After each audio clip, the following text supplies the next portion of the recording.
नमस्ते। ट्रेडिंग की दुनिया में अक्सर हम सबसे बेहतरीन स्टॉक या सबसे सही एंट्री पॉइंट खोजने में लगे रहते हैं, पर आज हम बात करेंगे उस चीज की जिसे ज्यादातर लोग अनदेखा कर देते हैं, और वो है ट्रेडर का खुद का माइंडसेट। जी हाँ, हम जानेंगे कि स्टॉक को समझने से पहले खुद को समझना क्यों जरूरी है। जब भी कोई ट्रेडिंग के बारे में सोचता है तो मन में कुछ ऐसी ही तस्वीर आती है ना? चमकते हुए चार्ट्स, ऊपर नीचे जाती लाइनें और ये उम्मीद कि बस यहीं कहीं कोई बड़ा मौका छिपा है। सब इसी बाजार को जीतने की कोशिश में लगे हैं। पर क्या असली जंग यहीं लड़ी जाती है? शायद नहीं। क्या हो अगर मैं कहूं कि असली लड़ाई इन स्क्रीन्स पर नहीं बल्कि हमारे अपने दिमाग के अंदर चल रही है। जी हाँ, सफलता का रास्ता बाहर के मार्केट को समझने से नहीं बल्कि अपने अंदर के ट्रेडर को समझने से शुरू होता है। तो चलिए इसी आंतरिक खेल को थोड़ा और समझते हैं। ये वो खेल है जहां हमारी अपनी भावनाएं, हमारा डर, हमारा लालच हमारे सबसे बड़े मुनाफे या सबसे बड़े नुकसान की वजह बन सकता है। तो इस सफर में सबसे पहला कदम क्या है? सबसे पहला कदम है अपनी लय को पहचानना। एक ऐसा ट्रेडिंग स्टाइल ढूंढना जो सिर्फ मार्केट के हिसाब से नहीं बल्कि आपके अपने स्वभाव के साथ भी तालमेल बिठा सके। खुद से एक सवाल पूछिए, रेस ट्रैक पर आप खुद को कहाँ देखते हैं? क्या आप एक स्प्रिंटर हैं जिसे कुछ ही मिनटों में नतीजा चाहिए, या फिर एक मैराथनर जो लंबी दूरी तक सालों तक दौड़ने का दम रखता है? आपका जवाब ही बताएगा कि आपके लिए सही ट्रेडिंग स्टाइल कौन सा है। तो मोटे तौर पर देखें तो 3 मुख्य ट्रेडिंग स्टाइल्स हैं। डे ट्रेडिंग उन लोगों के लिए है जो तेजी से फैसले लेते हैं। स्विंग ट्रेडिंग उनके लिए है जो थोड़े धैर्य के साथ ट्रेंड को पकड़ना चाहते हैं। और लॉन्ग टर्म इन्वेस्टिंग उन दूर की सोचने वालों के लिए है जो बड़ी तस्वीर पर फोकस करते हैं। सबसे पहले बात करते हैं डे ट्रेडिंग की, जिसे इंट्राडे भी कहते हैं। ये बिल्कुल एक 100 मीटर की स्प्रिंट रेस जैसा है। आप एक ही दिन में कई ट्रेड करते हैं और मार्केट बंद होने से पहले अपनी सारी पोजीशंस क्लोज कर देते हैं। इसके लिए फोकस्ड और बहुत तेजी से फैसला लेने की काबिलियत चाहिए। फिर आती है स्विंग ट्रेडिंग। इसे आप एक मिडिल डिस्टेंस रेस की तरह समझ सकते हैं। यहाँ आप कुछ दिनों या हफ्तों के लिए अपनी पोजीशन होल्ड करते हैं ताकि मार्केट के उतार चढ़ाव यानी स्विंग्स का फायदा उठा सकें। इसके लिए जाहिर है धैर्य की जरूरत होती है। और आखिर में है लॉन्ग टर्म इन्वेस्टिंग। ये है असली मैराथन। यहाँ आप रोज रोज की कीमतों के बारे में नहीं सोचते।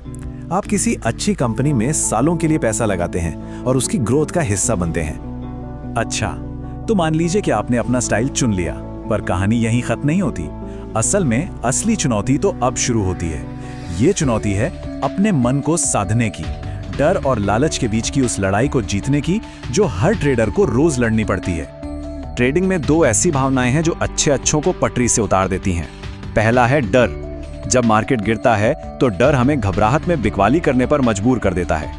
और दूसरा है लालच, जो हमें ज्यादा मुनाफे के चक्कर में बहुत देर तक रुकवा देता है या फिर जरूरत से ज्यादा रिस्क लेने पर उकसाता है। तो सवाल ये उठता है कि इन जबरदस्त इमोशंस पर काबू पाया कैसे जाए, अनुशासन कैसे बनाया जाए। इसका जवाब एक बहुत ही सरल लेकिन बेहद शक्तिशाली टूल में छिपा है, और वो टूल है एक ट्रेडिंग जर्नल। ये सिर्फ हिसाब किताब की डायरी नहीं है, ये अनुशासन का हथियार है। हर ट्रेड से पहले अपनी योजना लिखिए, ट्रेड के दौरान आप क्या महसूस कर रहे थे उसे लिखिए, और बाद में अपनी गलतियों और जीतों से सीखिए। यही खुद को बेहतर बनाने का सबसे अच्छा तरीका है। ठीक है, तो हमने स्टाइल समझ ली, माइंडसेट पर भी बात कर ली। अब आते हैं सबसे जरूरी चीज पर, आपका फाइनेंशियल सेफ्टी नेट, मतलब रिस्क मैनेजमेंट। ये वो चीज है जो तय करती है कि आप इस खेल में लंबे समय तक टिकेंगे या नहीं। इसे समझने के लिए एक बहुत पुरानी कहावत है, कभी कभी पूरे हाथ को बचाने के लिए एक उंगली को कुर्बान करना ही समझदारी होती है। ट्रेडिंग में इसका मतलब है एक बड़े नुकसान से बचने के लिए एक छोटा कंट्रोल्ड किया हुआ नुकसान स्वीकार कर लेना। और इसी सिद्धांत पर काम करता है स्टॉप लॉस ऑर्डर। ये एक ऑटोमेटिक सेफ्टी नेट है। आप पहले से ही तय कर देते हैं कि आप किसी ट्रेड में ज्यादा से ज्यादा कितना नुकसान उठाने को तैयार हैं। जैसे ही कीमत उस लेवल पर पहुंचती है, आपका ट्रेड अपने आप कट जाता है और आप एक बड़े नुकसान से बच जाते हैं। एक और आसान सा नियम है जिसे बहुत से ट्रेडर्स फॉलो करते हैं, वो है 2:1 का रिस्क रिवॉर्ड रेशियो। इसका सीधा सा मतलब है कि आप हर 1 रुपए के रिस्क पर कम से कम 2 रुपए का मुनाफा कमाने का लक्ष्य रखें। इससे क्या होता है, अगर आपके आधे ट्रेड गलत भी हो जाएं, तब भी आप कुल मिलाकर मुनाफे में रह सकते हैं। तो अब वक्त है इन सारे टुकड़ों को एक साथ जोड़ने का। अपनी स्टाइल, अपनी मानसिकता और अपने रिस्क के नियमों को मिलाकर अपना खुद का एक पर्सनल ट्रेडिंग सिस्टम बनाने का। तो हमेशा इन 3 स्तंभों को याद रखिए। पहला, वो स्टाइल चुनें जो आपके स्वभाव से मेल खाता हो।